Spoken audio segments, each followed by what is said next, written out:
Let's shift gears again, staying within football. Uh, uh, a few weeks ago, let's see if I can get a date on this. Back in October, let's just say, a couple weeks ago, UVA football, UVA athletics announced a two-game series with West Virginia University, 2026 and 2032, so not back-to-back games.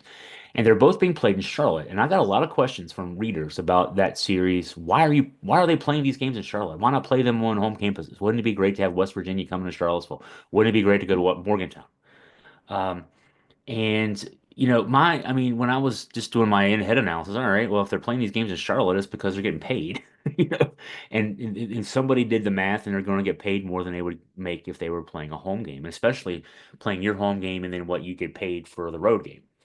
And then I, did what I do, which is file a Freedom of Information Act request, and then that's what confirmed the contract confirmed. But I want to go through that here. And again, there's a column on the website that you can read and kind of see this.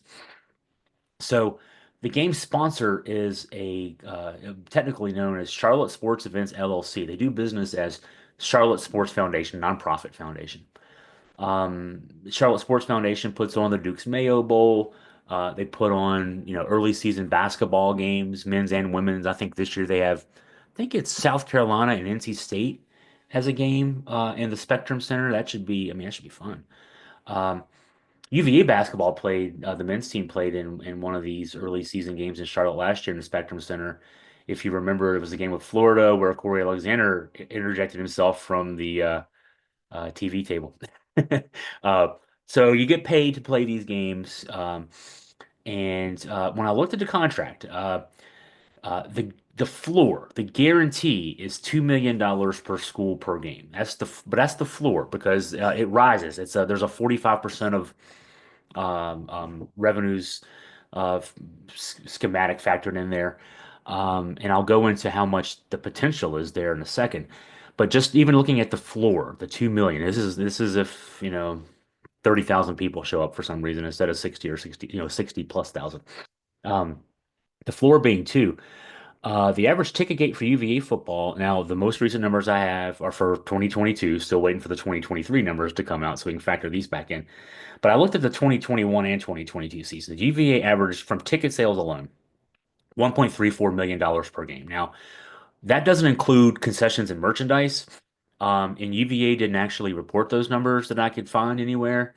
But I can average based on West Virginia because West Virginia does report this. Now West Virginia averaged $2.14 million in ticket sales for its home games in 2021 and 2022, and another 417,000 in concessions and merchandise. So, there's more people at their games. Even if we give the 417 to UVA, it's going to probably be closer to 300 per game.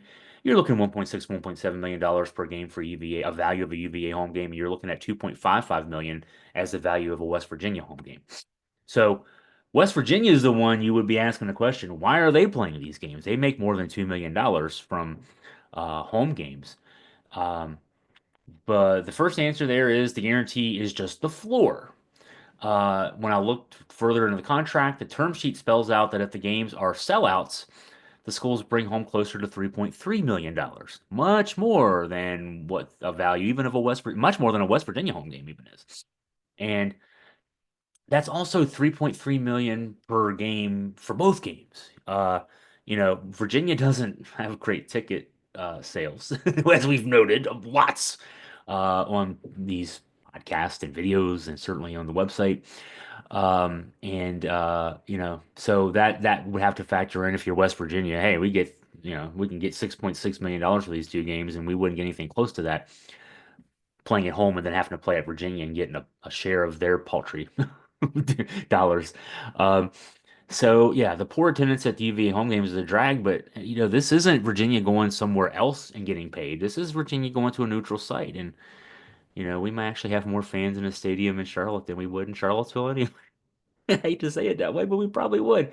Um, Now, what does the Charlotte Sports Foundation get out of this? I mean, this is something that goes on. I mean, you're seeing a lot of cities do this for all kinds of sports events. I mean, I cover and follow the pro wrestling business closely.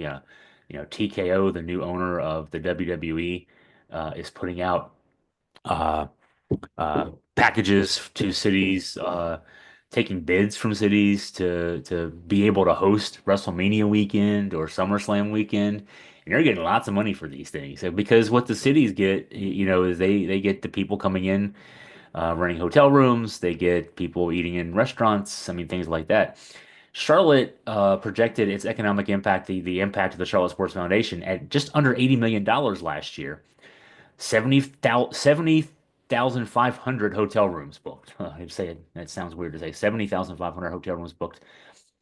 216,000 people visiting. So, I mean, a hotel room for every three people. The trick here is getting schools like UVA and WVU, which are close enough for the bulk of the fan base to drive, or maybe fly. I might fly down there. Um, it's a 5 hour drive or a 45-minute flight. Um, but not close enough. Like you wouldn't want necessarily.